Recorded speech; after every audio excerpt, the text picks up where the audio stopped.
Welcome to INR Iffat novel reader. तो चलिए आज शुरू करते हैं लव टू डेविल के अगले चैप्टर को। चैप्टर 60। मानसी ने पूरी रात सत्यम से बात नहीं की थी। सत्यम ने भी उसे कुछ नहीं कहा। जब वो दोनों सत्यम की विला में पहुंच गए तभी सत्यम का फ़ोन बजा। वो बिना मानसी को कुछ बोले अपने स्टडी रूम में चला गया। इससे मानसी का गुस्सा और भी ज़्यादा बढ़ गया। वो अपने पैर पटकती हुई अंदर आ गई। उसके बाद वो रूम में से बाहर नहीं निकली। मानसी बार बार अपने रूम से बाहर निकलकर सत्यम के रूम के बाहर खड़ी होती और अपने फ़ोन दरवाजे से लगाती, लेकिन साउंड प्रूफ अच्छे होने के कारण मानसी को सुनाई नहीं दे रहा था। अब रात होने लगी थी, लेकिन सत्यम अभी भी अपने स्टडी रूम से बाहर नहीं आया था। मानसी को अब गुस्सा आने लगा था। वो गुस्से से अपने बेड से उठी और सत्यम के रूम के बाहर जाकर खड़ी हो गई। उसने जोर जोर से सत्यम के रूम के दरवाजे को पीटना शुरू कर दिया। सत्यम, जो कि अपने लैपटॉप में कुछ काम कर रहा था, उसने जब दरवाजे पर इतनी ज़ोर की आवाज़ सुनी तो उसे पता लग चुका था कि मानसी ही है, क्योंकि उससे घर में ऐसी बेहूदगी भरी हरकत बस वही कर सकती थी। जैसे ही सत्यम ने दरवाज़ा खोला, मानसी एकदम से आगे आई और सत्यम के बाहों में गिर गई। अरे संभाल के, सत्यम ने जैसे ही कहा, मानसी ने घूर कर उसे देखा। उसने जोर से उसके सीने पर मारते हुए कहा, तुम बेवकूफ़ इंसान, क्या कर रहे हो थे अंदर इतने देर से। वो लगभग सत्यम के सीने पर मार रही थी, जिससे सत्यम लगातार पीछे की तरफ हट रहा था। अरे रुको तो, मैं काम कर रहा था, मुझे ज़रूरी काम था, तुम पहले इस तरह से मारना बंद करो, सत्यम ने मानसी से कहा। लेकिन मानसी उसकी बात सुनने को तैयार ही नहीं थी। सत्यम ने उसको रोकने की कोशिश नहीं की। सत्यम पीछे हटते हुए वहाँ पर मौजूद पलंग तक पहुँच गया। मानसी एकदम से उसके ऊपर झपटी और वो दोनों एक साथ बेड पर गिर गए।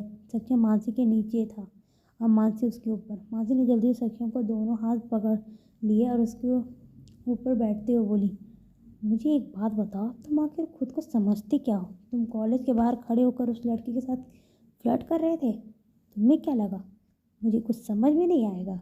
मानसी लगातार बोले जा रही थी। सत्यम की हालत ऐसी थी, वो लगातार मानसी को देखे जा रहा था।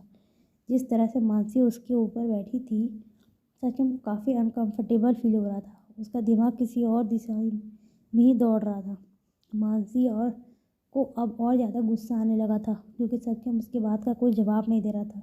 वो नीचे झुके सत्यम की आंखों में देखते हुए कही, क्या हुआ, हिम्मत नहीं हो रही तुम्हारी मुझसे आंखें मिलाने की? सत्यम ने उसकी आंखों में देखा तो वो खो सा गया। उसने एकदम से मानसी को खुद के हाथ छुड़वाए, जिसकी वजह से मानसी एकदम से उसके ऊपर गिर गई। सत्यम ने जल्दी से उसकी कमर में अपने हाथ डाल दिए और कहा, क्या तुम जलन महसूस कर रही हो मुझे किसी और के साथ देखकर? नहीं, बिल्कुल नहीं, ऐसा कुछ नहीं है। मैं भला क्यों जलूंगी तुम किसी से? मानसी ने अपनी सफाई देते हुए कहा।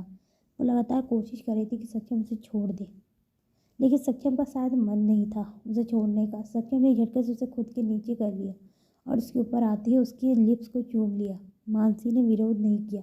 उसने सत्यम के सर को पीछे की तरफ से पकड़ लिया। जब वो दोनों एक दूसरे में खोए हुए थे तभी सत्यम का फ़ोन बजा। फ़ोन के रिंग से सत्यम मानसी से अलग हुआ। उसने घूरकर फ़ोन की तरफ देखा और उसके बाद वो दोबारा से मानसी की तरफ झुकने लगा। तो मानसी ने तुरंत उसकी चेस्ट पर अपने हाथ रखते हुए कहा, सत्यम, ज़रूरी कॉल होगा, तुम उठा लो। उसकी बात सुनकर मानसी सत्यम उठ गया और अपने फ़ोन की तरफ बढ़ गया। उसे अभी काफ़ी गुस्सा आ रहा था। उसने फ़ोन उठाते ही गुस्से से कहा, अगर कुछ इम्पोर्टेंट बात नहीं हुई तो मैं तुम्हें आज ही मार दूंगा। लेकिन जैसे ही सामने वाले इंसान ने अपनी बात कही, सत्यम के भाव बदल गए। उसने एक नज़र मानसी को देखा, जो इस वक्त वहाँ रखे फूलों को देख रही थी। उसके बाद उसने फ़ोन पर धीरे से कहा, ख़त्म कर दो उसे, मैं भी वहाँ पहुँचता हूँ। जैसे उसने फ़ोन कट किया तो देखा मानसी उसके सामने खड़ी हुई थी।